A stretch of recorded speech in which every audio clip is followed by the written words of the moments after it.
Canadian immigration minister mister mark Miller ने announce किए हैं 18 सितंबर को बहुत सारे चेंजेस जो मचाएंगे कैनेडियन स्टडी वीजा मार्केट में तहलका।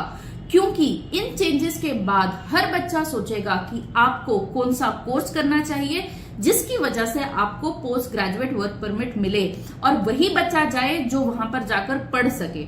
सबसे पहली चीज जो मार्क मिलर ने अनाउंस की है वो ये कि आपके 2024 में जो इन्होंने कैपिंग करी हुई थी वीजास देने की, स्टडी वीजास, वो थी 4,85,000 की, जिसे इन्होंने 10% रिड्यूस कर दिया है फर्दर 2025 और 2026 के लिए, विच मीन्स कि 2025 और 2026 में जो 2024 में वीजा दिए गए उसके भी 10% कम दिए जाएंगे। So be ready, number of refusals बढ़ेंगे अगर आपका प्रोफाइल सही नहीं है, आपके डॉक्यूमेंट सही नहीं है और उनको ढंग से प्रेजेंट नहीं किया गया है, आपकी एसओपी में इंफॉर्मेशन ढंग से प्रेजेंट नहीं की गई है। तो बहुत जरूरी है कि आप अपनी एप्लीकेशन को बहुत ढंग से लगाएं।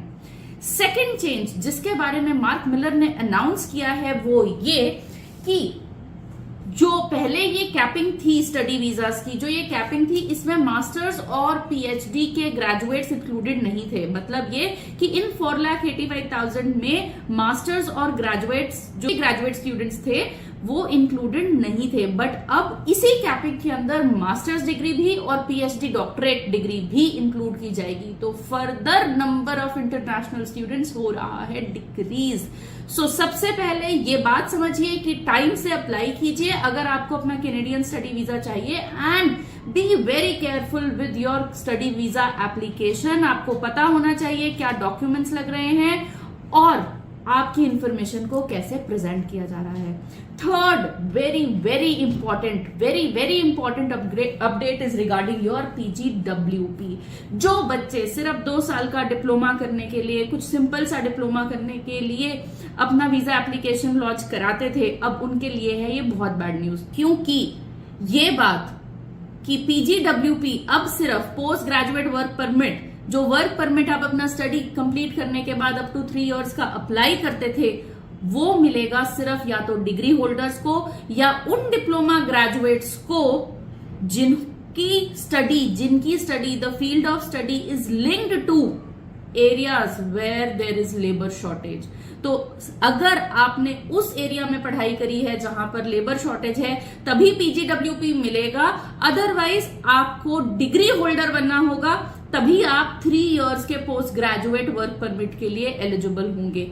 इसके साथ साथ एक नई और एक बहुत ही इंपॉर्टेंट चीज जो इंट्रोड्यूस की जा रही है पोस्ट ग्रेजुएट वर्क परमिट के लिए वो ये है कि जब आप अपनी पीजीडब्ल्यूपी की एप्लीकेशन लगाएंगे तो आपको अपना आइल्स का टेस्ट देना होगा, या आपका पुराना वाला वो वैलिड नहीं हो सकता है क्योंकि 2 साल ऑलरेडी क्रॉस हो चुके होंगे, तो आपको दोबारा से देना होगा अपना आइल्स का टेस्ट, जिसमें आपको मिनिमम CLB 5, अगर आप कॉलेज से ग्रेजुएट कर रहे हैं और अगर आप यूनिवर्सिटी ग्रेजुएट हैं तो CLB 7। CLB क्या है? Canadian language benchmark. इसके बारे में मैंने अलग से भी वीडियो बनाई हुई है, मैं दोबारा से एक वीडियो सिंप्लीफाई करके CLB 7 CLB 5 क्या है अपडेट जरूर करूंगी। आपका मिनिमम इंग्लिश लेवल इतना होना चाहिए तभी आपको पोस्ट ग्रेजुएट वर्क परमिट मिलेगा, वरना पोस्ट ग्रेजुएट वर्क परमिट नहीं मिलेगा। तो ये बात कि आपको अपना कोर्स बहुत ही ध्यान से चूज करना है, जहां पर लेबर शॉर्टेज हो वो कोर्स चूज करना है, डिग्री प्रोग्राम चूज करना है, ये बातें बहुत इंपॉर्टेंट है, बहुत ज्यादा इंपॉर्टेंट। इसके अलावा जो उन्होंने 4th पॉइंट मार्क मिलर ने बात करी वो करी है स्पाउस ओपन वर्क परमिट की।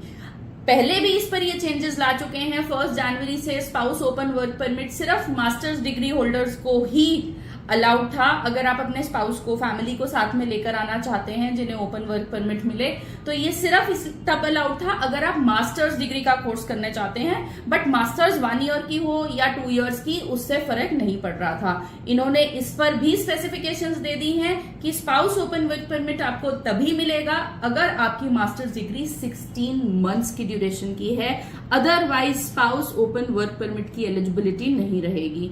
5th पॉइंट जो मार्क मिलर ने अनाउंस किया है स्पाउसल ओपन वर्क परमिट के रिगार्डिंग, वो है टेम्परेरी फॉरेन वर्कर्स का, कि अगर आप अपना LMIA based temporary foreign worker programme के लिए आप आ रहे हैं और आप अपने स्पाउस को अपने साथ लेके जाना चाहते हैं, तो ये आपके लिए एलिजिबिलिटी तभी फुलफिल होगी अगर आपका प्रोफेशन मैनेजमेंट से रिलेटेड है या कोई प्रोफेशनल एरिया है जहां पर आप टेम्परेरी फॉरेन वर्कर के रूप में वहां पर गए हैं। So either you have to be a professional और into management to be eligible to bring your spouse to Canada, और अदरवाइज आप जिस स्ट्रीम में आपने अप्लाई किया है that is linked to labour shortage, तभी आप spouse open work permit apply कर पाएंगे।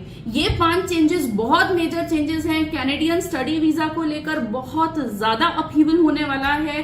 अब बैचलर डिग्री ही मांगेंगे बच्चे, क्योंकि ये नहीं पता कि आप 2 साल के बाद जिसकी पढ़ाई कर रहे हैं वो स्ट्रीम लेबर शॉर्टेज में रहेगी या नहीं रहेगी, तो बच्चे रिस्क नहीं लेंगे और बैचलर डिग्री ही अप्लाई करेंगे। एंड ऑल्सो एंश्योर कि आपका इंग्लिश लेवल अच्छा हो, क्योंकि अगर इंग्लिश लेवल अच्छा नहीं है तो आपको पोस्ट ग्रेजुएट वर्क परमिट में प्रॉब्लम आ सकती है। एंड इमेजिन अगर आपने 50-60 हजार डॉलर लगा दिए अपनी पढ़ाई पर और उसके बाद पोस्ट ग्रेजुएट वर्क परमिट नहीं मिलता है, तो आई डोंट नो कितने बच्चे सिर्फ पढ़ाई करने जा रहे हैं और उनको वर्क परमिट नहीं लेना। सो ensure that you have good English level, you have chosen the correct course and your visa application is being processed right. तो ये सारी चीजें आपको अपने दिमाग में रखनी है। अगर आपको है कोई भी डाउट इन अनाउंसमेंट से रिलेटेड तो आप हमें कमेंट्स पोस्ट कर सकते हो, आप हमें मैसेजेस डाल सकते हो, हम आपका प्रोफाइल को एनालाइज करके आपके लिए बेस्ट कोर्स जिससे कि आपको बाद में PGWP भी मिले सजेस्ट करेंगे और आपकी वीजा एप्लीकेशन का ध्यान रखेंगे। करियर मेकर कंसल्टेंट्स के पेज को फॉलो कीजिए ताकि आपको इससे रिलेटेड और भी अपडेट्स रेगुलरली मिलते रहें।